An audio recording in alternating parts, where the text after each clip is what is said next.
You know, Hollywood has this annoying habit of rebooting Spider-Man until our eyeballs are practically begging for mercy. But honestly, the anime world, it's got its own sprawling, dusty graveyard. What were they thinking remakes that somehow managed to fly under the radar? Some are so universally despised, they've been scrubbed from streaming services, like a bad dream you can't quite shake. Others are just so bizarre, so fundamentally off, that they feel less like an adaptation and more like a creepypasta someone cooked up in a fever dream. Today, we're not just talking about bad remakes. We're diving headfirst into the truly outrageous.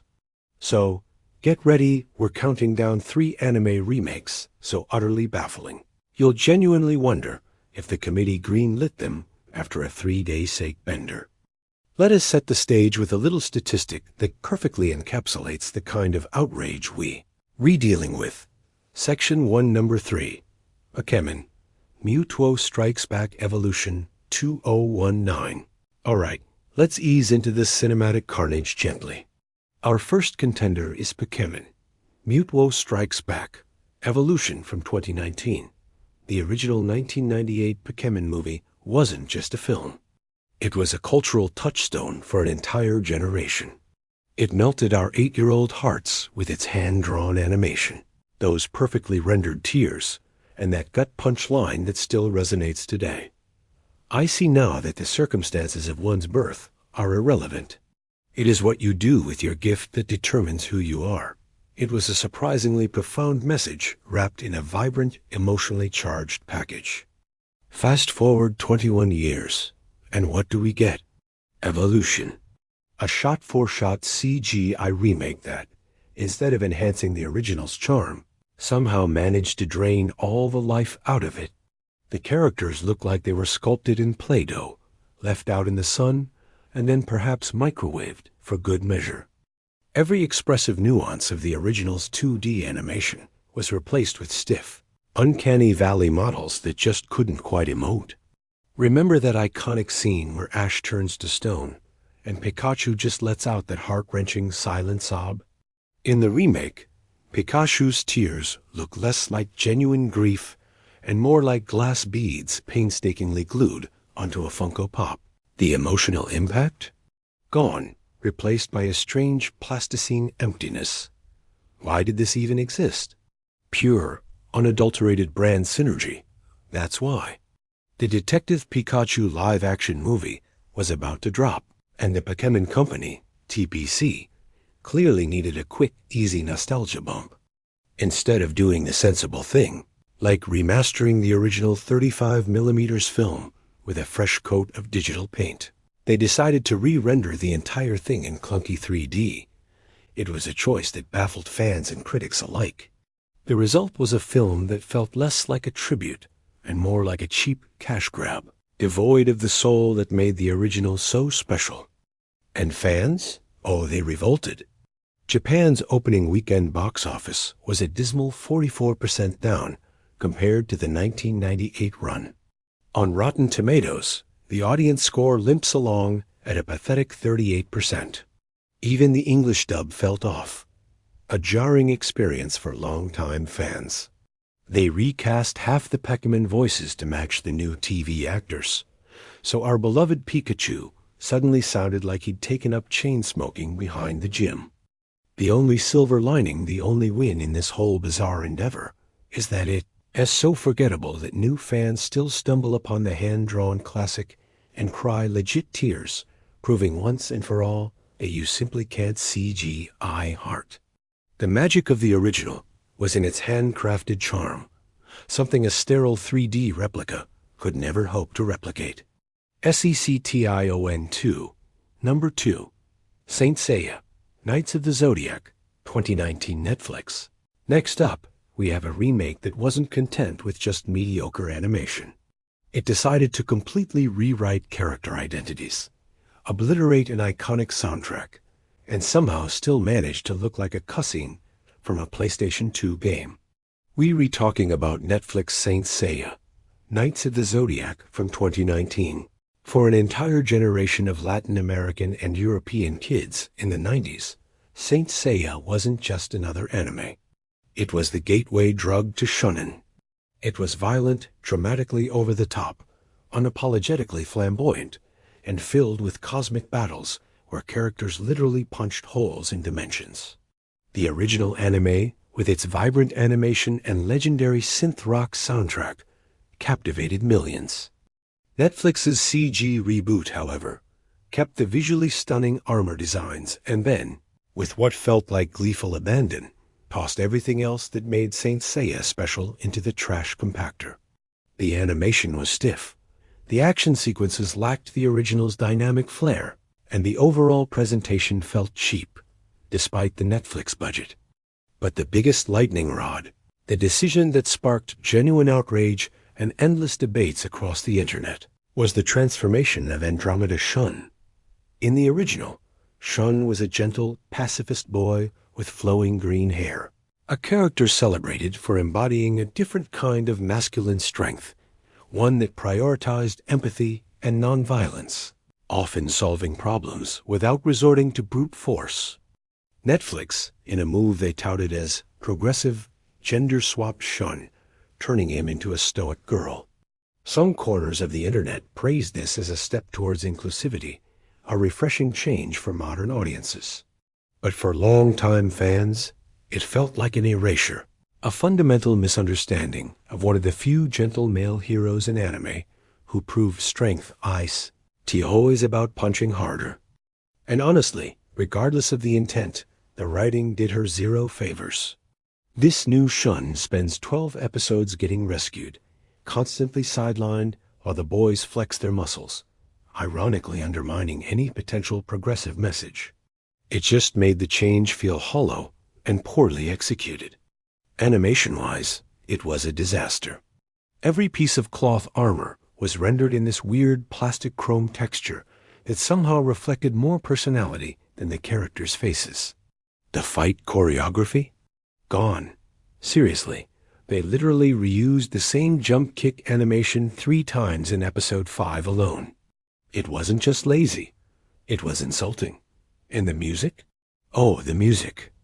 The original opening theme, Pegasus Fantasy, is an absolute anthem, instantly recognizable and iconic. It was replaced with a royalty-free guitar riff that sounds like something you'd hear on hold music while waiting for customer service. It was a soul-crushing downgrade that stripped the show of its sonic identity. Netflix, clearly aware of the lukewarm reception, quietly dropped Part 2 with virtually zero marketing. The show currently holds a dismal 4.9 IMDb rating and a pathetic 2.3-star average on Crunchyroll reviews. The only thing truly outrageous here is how hard they tried to make the cosmic, dramatic world of Saint Seiya feel utterly, irrevocably boring. It managed to take something legendary and turn it into something forgettable. If your eye's twitching already, if you're clenching your jaw in shared agony, then you know what to do. Smash that subscribe button. Let's suffer together, because trust me, there's more outrage incoming. Section 3, Number 1, Berserk 2016. And here it is, folks, the undisputed reigning champion, the holy grail of garbage anime remakes. We're talking about Berserk 2016. The original 1997 Berserk anime wasn't just good. It was a masterpiece. It ended on that gut-wrenching, utterly traumatizing Eclipse arc that left viewers scarred for life, yet simultaneously yearning for more.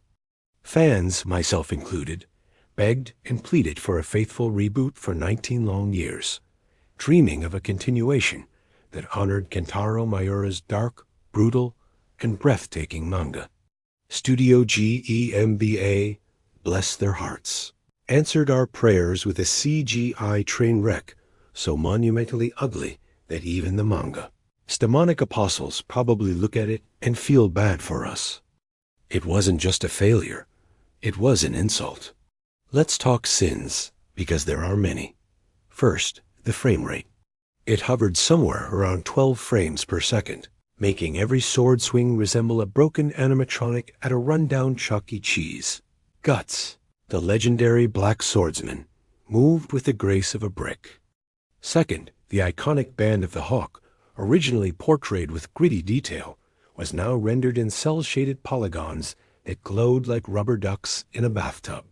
The character models were stiff, unnatural, and lacked any of the intricate detail or expressive power of Miura's artwork.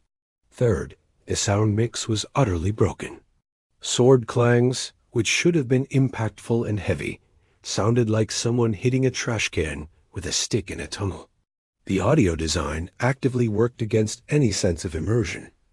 And the story pacing? Oh, it was a whirlwind of missed opportunities and narrative butchery.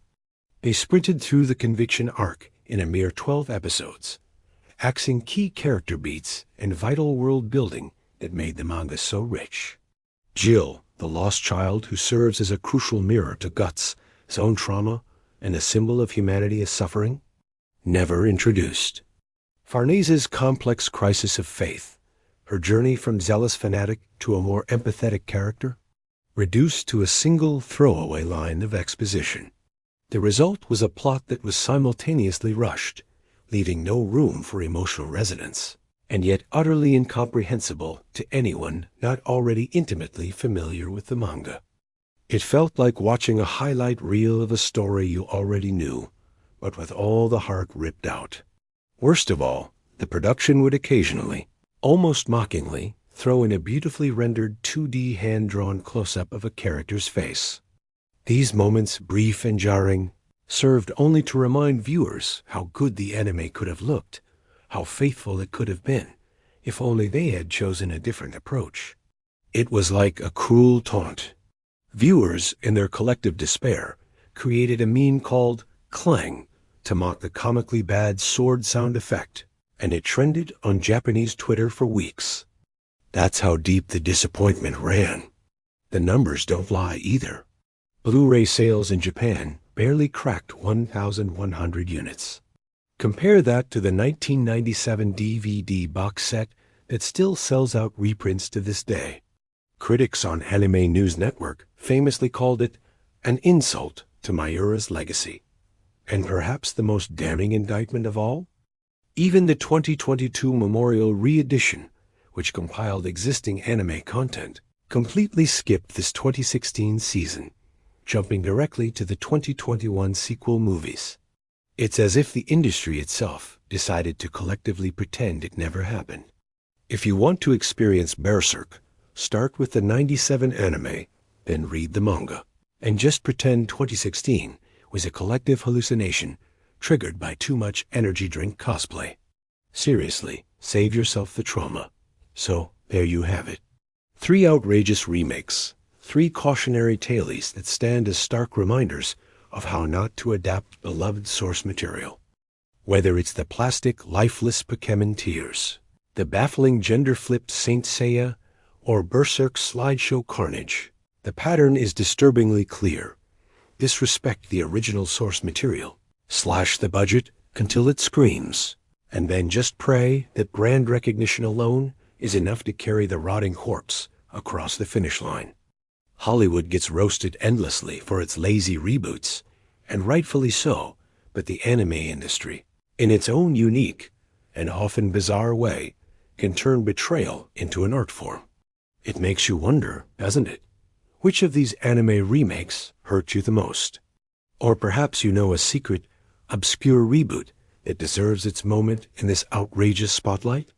Drop your trauma, your grievances, your deepest anime-related disappointments in the comments below, because pain shared is pain halved, right?